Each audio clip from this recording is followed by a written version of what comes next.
Welcome to the DSO Hygienist Podcast. This podcast is for everyone in the DSO space.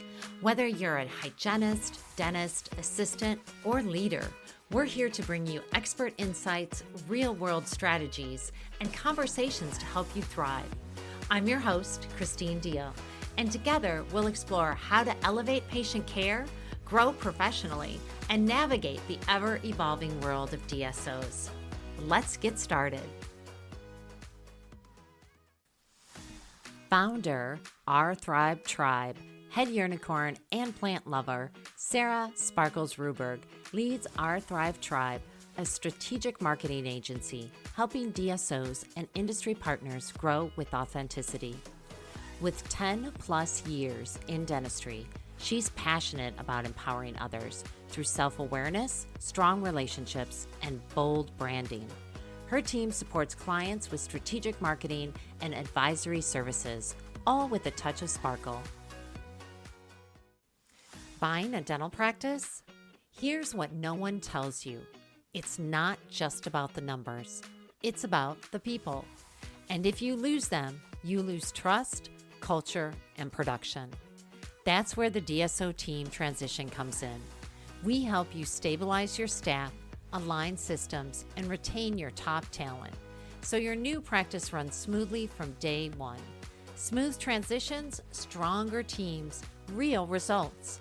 Visit DSOteamtransition.com and download your free transition checklist today. Hi, I would like to welcome Sarah to the DSO Hygienist Podcast today. Welcome, Sarah. Hello, young lady. Thank you for having me. I'm super pumped. Yeah, I'm so great that you said yes, because I just think you're doing so many amazing things and you're all over the LinkedIn. So I wanted to talk to you about a bunch of different things. So let's get started with the questions. You work with a lot of vendors and DSOs. So what's one thing you wish more people understood about selling into that space?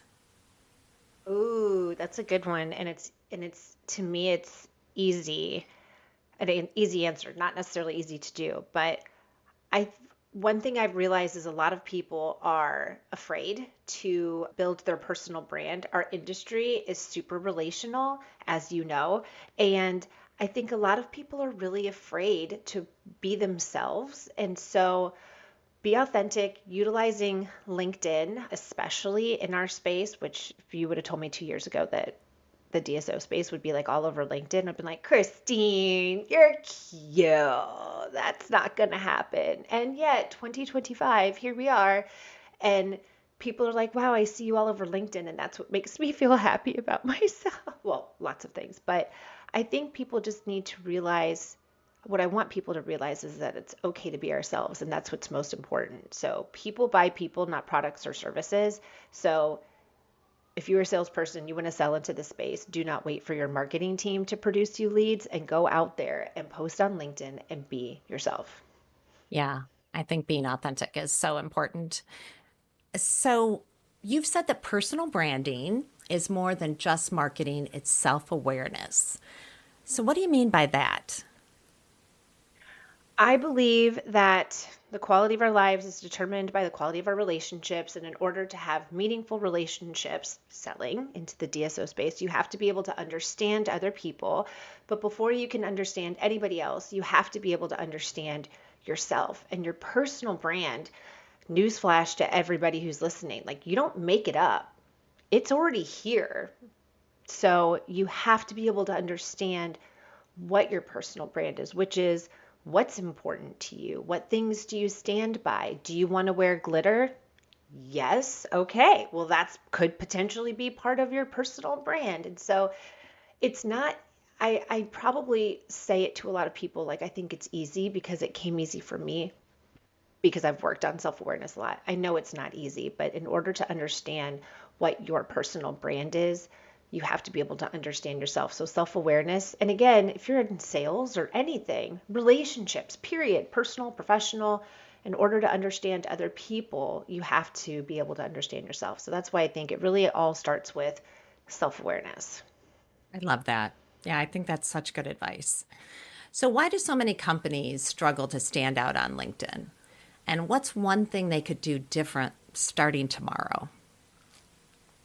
I think a lot of companies on LinkedIn utilize their corporate pages and their corporate pages only. So that's one thing. Two, they like to sell. I don't think that they're creating the right content. DSOs want data. If a vendor comes to me and says, well, Sarah, all of our content is very patient focused. We want to sell to the DSO because we want to help their patients. And I say this, Christine, very lovingly and nicely, DSOs do not care. Now, do they care about patients and patient care? Of course they do. But when you are running multiple locations, you really have to also care about how someone's product or service is going to make you money or save you time. So I think a lot of companies miss the mark on the type of content. DSOs want to see data, and also they really don't, I feel like a lot of them miss the mark and they don't see the importance of having a face. So if people ask me, how do we succeed in the DSO space? I say you have to build your corporate brand. You have to build a personal brand. There has to be a face. If a company approaches me and says, well, we want you to manage our corporate brand and we don't have anybody, we're not doing personal branding for anyone in our company, I'll turn them down, because the face is what makes the biggest difference. It's interesting, I've seen recently, and I was just telling somebody yesterday, it's almost as if our industry will scroll through LinkedIn and they'll see somebody's post and they're like, man, I love this person. They have a cat coffee mug and they talk about this, and I like the fact that they talk about personal development. It might even take somebody like a week or two to look at what that person actually does, and that's when they're like, oh, this person that I really like following on LinkedIn, they actually do something that could help me. So it's almost reverse. So that's, I think companies, if there's one thing they should do, they should just pick somebody who goes to all the conferences. That's the third thing, go to conferences. And then if you have that person building their personal brand in between conferences, it's like, I think that's a large thing that they're missing, that they don't see the value in, or how much value is there. You are so right about that, because there are people that I associate with companies, and that's kind of how you judge them, by the person that is representing them. So building that brand is so important. Well, what advice do you have for someone in dental who is scared to post on LinkedIn because they don't know what to say? That's such a good question. This is like the consistent conversation that I have a lot. And I think there's a couple of things to think about, because people will say also in that same breath, say to me, I do not want to promote myself. That's cringe. I don't like it. And I say, that's cool. You don't have to do that. There's a couple of different things that you can do. You can promote other people. If you go to conferences and when you go to conferences and you take a picture, say you and I, Christine, we have pictures. Mm-hmm. And I share on LinkedIn a picture of you and I say, I know I don't have to introduce this fabulous young lady to the industry, but I just want to talk about this one time that we sat down at this conference and we had this amazing conversation, and this is what I learned from it. I'm not saying anything. You can say a lot about yourself without saying anything. So one, if I share about someone else that I like in the industry, that in itself kind of gives people a picture of, okay, they like promoting other people. They're more than likely they have an abundance mindset. Like people start to kind of make their own formulations in regards to who you are. Our industry really likes personal development. So we like to talk about journeys. We really like to talk about struggles, because I'm a 4 on the Enneagram, so I think that I'm the only person that's like me, and there's no one else like me, and no one will understand me, when I am not. I'm not the most unique human being in the world. So I think we're all looking for a sense of relatability. And so if somebody doesn't know what to post, I would talk about things in the industry that are important to you, other people in the industry that are important to you. Our industry doesn't like selling. We like people, not products or services. So again, the journey, what's important to you. If you like books, talk about a quote from a book that you like. If I recommend, if when you get to the end of your caption, ask yourself, what do I want? What do I want to feel after I post this, or what do I want people to take away from this post? And if you can't think of anything, then don't post it. So I know this is a more difficult question, and plus usually when people ask me this, I'm like, well, let's talk about what's important to you. So write down what are the things that are important to you and how can you incorporate it into the space, because no, this should not be a I proposed to my girlfriend this weekend and this is what it taught me about business. Like, I know a lot of people see that and it's like, no, you don't have to do that. But number one, be yourself, because we can all spot a phony from a mile away when we go to a conference and it's like that person is not like the way that they post on LinkedIn. We don't like that. Yeah, for sure. For sure. And I definitely think sometimes we don't realize how important relationships are and how we build up other people in our industry. You know, it's generosity of your talent and time too. So you talk a lot about relationship building. And what's your favorite way to build a connection online? Because sometimes that's difficult. It is difficult. And I think I attribute a lot of my relationship building back to when I was in a sorority in college. Yes, sorority girl. It's interesting. I used to work at the University of South Florida where I graduated from, and I remember I was an event planner, and even though it's a college campus and I could see people, I could go to their office and see people, I would develop a lot of relationships on the phone. And I remember thinking to myself, I made some best friends with people that were literally across campus that I hadn't seen in person ever in close to a year. It took me a year just to even see them. And I remember thinking, people want to feel important and people want to feel like they trust you, right? And so online, I just talk to people the way I would talk to people. And I don't talk about I want to be myself. There's a young lady who I can't remember the name of the company that she works at, but I was at ADSO and it was after everyone was at the welcome reception. I was leaving the vendor area and she said, you know what I like to do, Sarah, and she was a vendor. She said, you know what I like to do after all of, like, everyone's gone and the vendor hall is empty? I like to go through the vendors and see who has socks as their swag, and I like to take their socks. And I was like, okay, I love that for you. And so now every time I see her anywhere on LinkedIn, if she's responding to something or if she has a post, I'm always like, well, response to post, hashtag, don't forget to take the socks. And I make it, I think it's really important. I was talking to a salesperson about this the other day, to remember things about the other person and make it more about them, and make it a relationship that's not just give to give, not to receive. And so I feel like if you come from that point of view, it makes it easier, but also ask them questions about them. Don't expect something in return.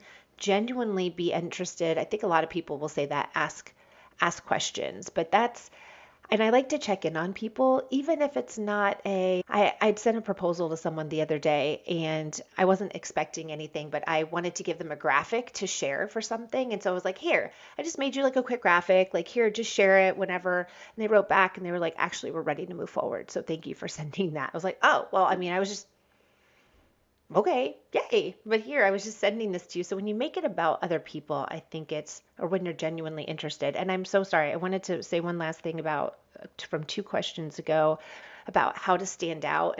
And this is like a common theme.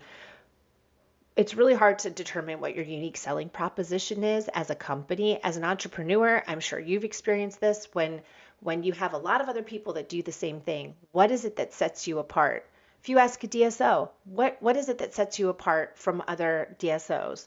We're doctor owned and led. Get in line.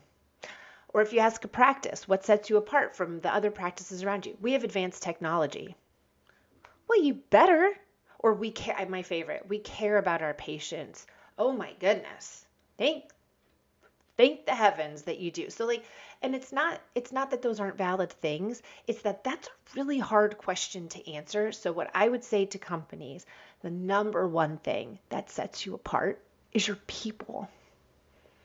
So if you have a company and you put five of these companies that do very similar things in a row, and you have one company who has an individual who's built their brand in the space and they're fun and they're exciting and they're good at what they do, people are going to gravitate towards that because they know that person. So your people are great ways to help you stand out. So sorry, I meant to say that earlier. Oh, no, I really agree with you on that. Because, like I said, so many people in this industry I associate with their company, and they're great people. And so, of course, I think their company is great. Exactly. Yep. So, what's one marketing trend in dentistry that you think people are overhyping? And what's one that that's underrated? Ooh, man, marketing people are not going to like me for this. I think it's so funny. A lot of people, and I've worked in dental marketing before for solo practices, specialists, group practices. So like I've seen it all. I, man, marketers do not hate me for this, but I don't know. I feel like a lot of people talk about SEO and how important that is, and especially in the DSO space, like SEO is what you utilize to like bring people to like your website and things like that. But or even honestly, Christine, I'll put a blanket statement. The trend that I see in marketing that I think that is in the DSO or dental space, DSO space specifically. Do you want me to talk about the DSO space, dental space? Is it what would you like me to talk about? But you can talk about both. I mean, I think there's Okay. comparable things in both. Obviously, I'm the DSO hygienist, so we kind of focus on the DSO space, but there's a lot of other hygienists and other professionals that listen to this. So, yeah. Well, thank you. And actually, as I asked that question, I'm like, this applies. Whether you are a dental practice marketing to patients, whether you're a vendor marketing to DSOs, when people put all of this marketing into Google ads, SEO, email campaigns, all of this stuff, even like spending all this money to go to conferences, but if you don't have a face, it it's it takes so much longer to actually work. So we're a full service marketing agency. Of course I want to, and when we're in business for ourselves, Christine, it's very nice for us to make money. Is it not? That's like the whole point. But when somebody approaches me and says, I want to do all this marketing, cool. Who do you have a face who's building their personal brand? They say no. I said, do not waste your money. Let's work on organically building a person in your company, whether it's you, the founder, whether it's you, someone else in the company that goes to all the events and things like that. Let's start there because if you do emails and you do all of this stuff and you don't have a personal representative that people can like, I just don't think it's worth it. Or like even if you bring, I don't know if this bothers anybody as much as it bothers me, but when I go to a website and I go to their about page, if you don't have your founder, your executive team, and it's just like a stock photo and it's like about us, we love what we do, blah blah blah. Like I don't even entertain it. You don't have a picture of your founder or anybody? Bye. Like I don't. So if you're using SEO and you don't even have that on your website, like you're just so I think spending a lot of money in marketing like that is not, I mean, it takes longer if you don't have somebody in this space as like your ambassador. So I think a lot of people are still sleeping on not utilizing personal branding. A company I talked to yesterday, it was actually their marketing team, and they were like, we see, Sarah, our emails don't work. This doesn't work. We need to build personal brands in this space. And I was like, so refreshed. I was like, thank you. We see, like, you see this now. And this, any salesperson that's out there, if one more person says to me, I'm waiting for the marketing team to bring me leads. Like, I'm pretty sure in sales you want to make money. So go out and use LinkedIn. It's free. Lay in bed at night in your satin pajamas with your coffee, your champagne, my personal drink of choice, your water, depending on whatever it is your little heart desires, and you just network for free. Or you hire somebody to do it. But either way, it's just a really easy way to get in front of people. So traditional marketing without a personal brand, I think is just, it's a waste of money. Got Sorry, it. everybody. So you've worked with both large DSOs and the scrappy startups. What do you find the most successful ones have in common when it comes to their visibility? That they're real. A lot of these startups, whether it is a DSO, whether it's or an industry partner, when they're genuinely authentic and talk about their journey, I think that that's really relatable to a lot of people, because it's like on social media with anything. If you see these like perfect people, perfect, their hair's always done and their videos are high quality, like it just doesn't seem like it's attainable for us. It's not relatable. And so it's kind of like intimidating, right? But when you have anybody who talks about, man, being an entrepreneur sometimes, it sucks. It's hard. It's not glamorous. It might look like it sometimes, but it's not. I think people really value that.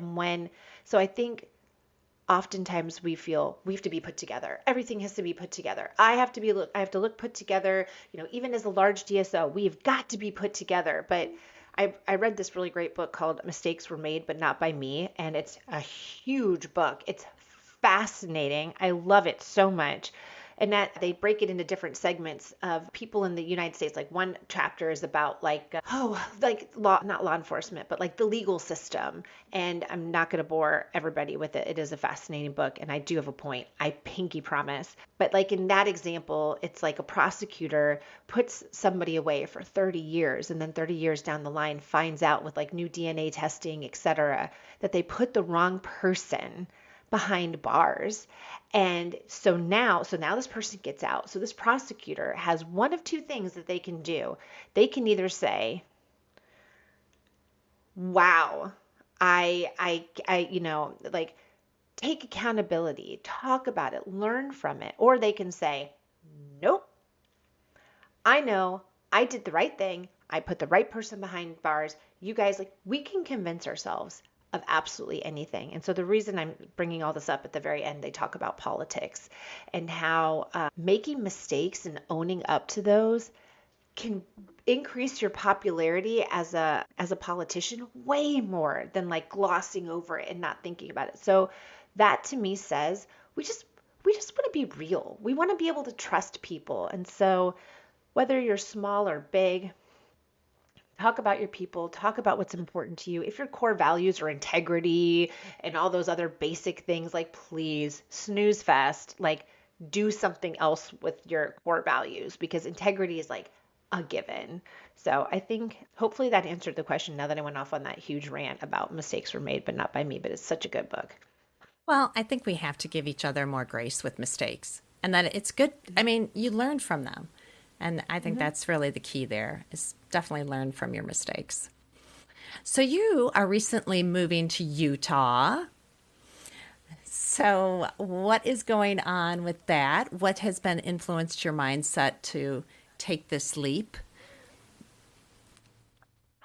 There have been a lot of things. It's funny, I just looked down at my cell phone, and Matt, I don't know if you know Matt McGaw, but wonderful human. So anybody in the industry, not like this is maybe a shameless plug, but he's one of my best friends, nicest human. And he lives in Utah, and he knows I'm moving next week. And he's like, do you need anything other than helping me move? He's already established. He's like, I am not helping you move boxes, nothing. And girl, I'm 46. I'm not asking, like, never again am I moving anything myself or asking anybody. I will hire somebody to help me move. So if anybody out there is like, I should, move myself, no, hire somebody. Save your time and your back. Yeah, I've always wanted to move out of Florida. I grew up in Connecticut, kindergarten through 8th grade. So I'm used to falls and winters, and I miss it so much.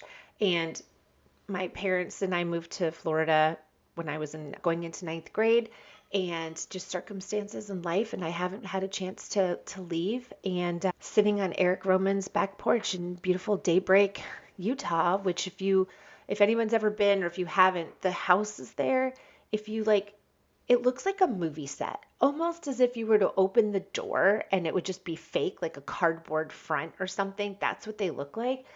And it's not, and it's stunning, and it's surrounded by mountains. I live in Florida. I love hiking. When people say they're going on a hike here, no, you're not. You're going for a flat walk. And it's hot, and there's alligators. I don't even like the beach. I don't like sand. Sand gets everywhere. There's scary animals in the water. Like, no, thank you. So, and it's so hot and humid. And so I've wanted to move out for a long time, but I haven't had a chance to. And then, yeah, Eric was just, all it took was Eric looking at me and saying, you should move here. And I said, okay. So here I am. Lucky for Eric. He commented on one of my posts this week, and I was like, "Hey, coming to you live from an apartment soon to be near you." So you're welcome. I get to hang out with him in his man bun more often. I hope he's ready for it. Right. Well, I want to ask you one more question before we wrap up. If someone is listening, is burnt out or stuck in a role that they've outgrown, what's one small action they could take to get unstuck? Such a good question. And I feel like there's so many people in our industry.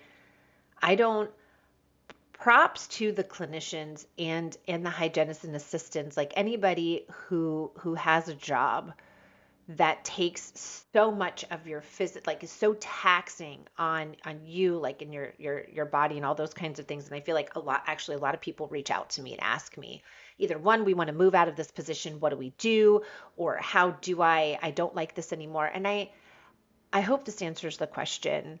I think one of the reasons that people feel stuck is because we don't know what to do, or we think that we have to stay in this one area. And something I learned a long time ago is it's not, I used to think I had to stay in one industry in order to accomplish what I wanted to. But ultimately, I love helping people, and I can do that anywhere in regards to building relationships, and just even understanding that I'm not stuck in one industry and I can take my strengths and apply them somewhere else.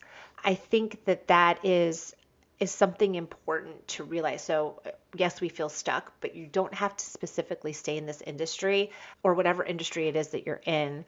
The other thing that I would say is assess, like obviously understanding yourself, self-awareness, because I feel like a lot of times we feel stuck because we're in positions that we shouldn't be in.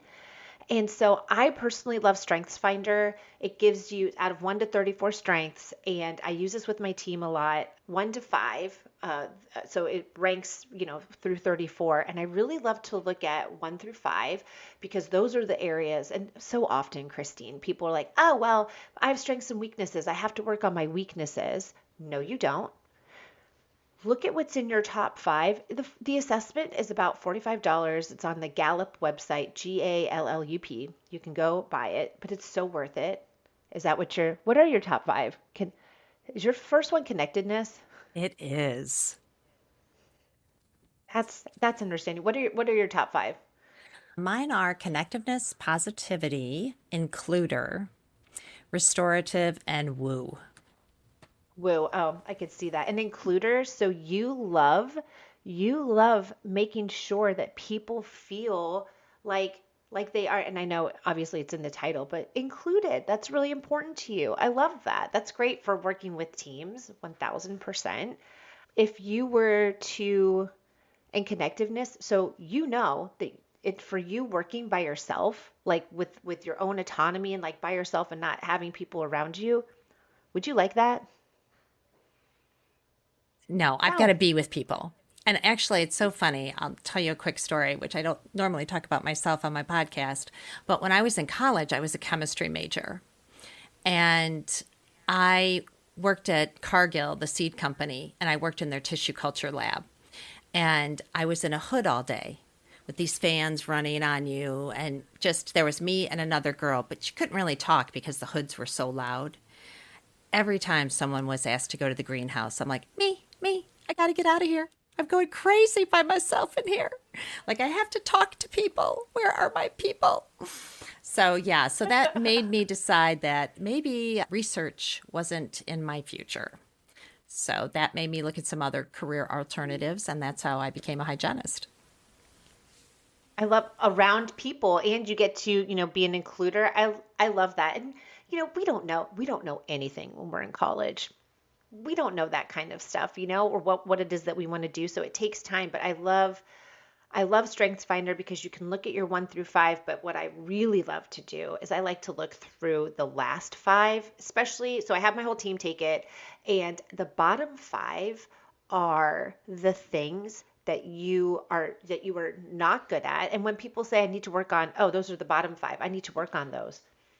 Permission to not do that, because the time that you spend on improving your weaknesses, I don't even like that term, it would take you so much longer. Take that time and really put a focus on it into your top 5. And the reason that I'm saying that in regards to your question about feeling stuck, I feel like sometimes we feel a sense of shame. I'm not. As in learning about myself, because it's not just about self-awareness, and you can have a whole other conversation about it's not just self-awareness, then you have to get to self-acceptance, and that's even harder.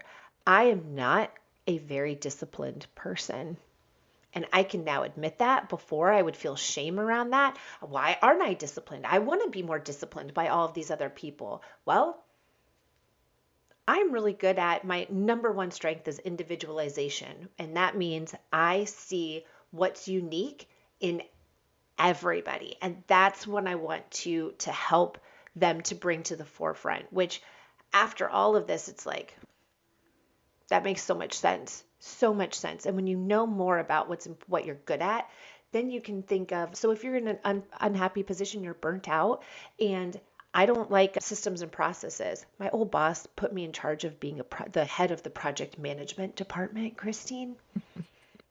I didn't know at the time. I thought it was so cool. I get to start something. I was miserable. I look back on that and I laugh so hard. I'm like, project management. I don't know how to spell that. I don't like it that much. So it's when you understand more about yourself, I think it gives you the ability to be on one, accept that. Think burnout means sometimes burnout can mean lots of different things. So when you have a better understanding of yourself and what to look for in regards to how to become unstuck, I don't know if that makes sense, but I just feel like when you understand those things and you have those moments and you're like, oh, that's why I procrastinate that, because it's in my bottom 5. I don't even like it. And it's okay. You do not have to be good at everything. Be good at the things that you really enjoy doing. Yeah, that is what it's all about. That's for sure. So if my listeners want to get a hold of you, how can they get in touch? Oh, girl, I live on LinkedIn. Message me on the link to the inn, and that's where I'm at all day, every day. Well, thank you so much, Sarah, for coming on the show today. We really appreciate it. Well, it was my pleasure. I love talking to you and your little Johnny Cash vibe you got going on. Okay, well, thank you so much, and we'll see you soon. Thank you for listening to the DSO Hygienist Podcast. Please follow or subscribe to be alerted of new episodes.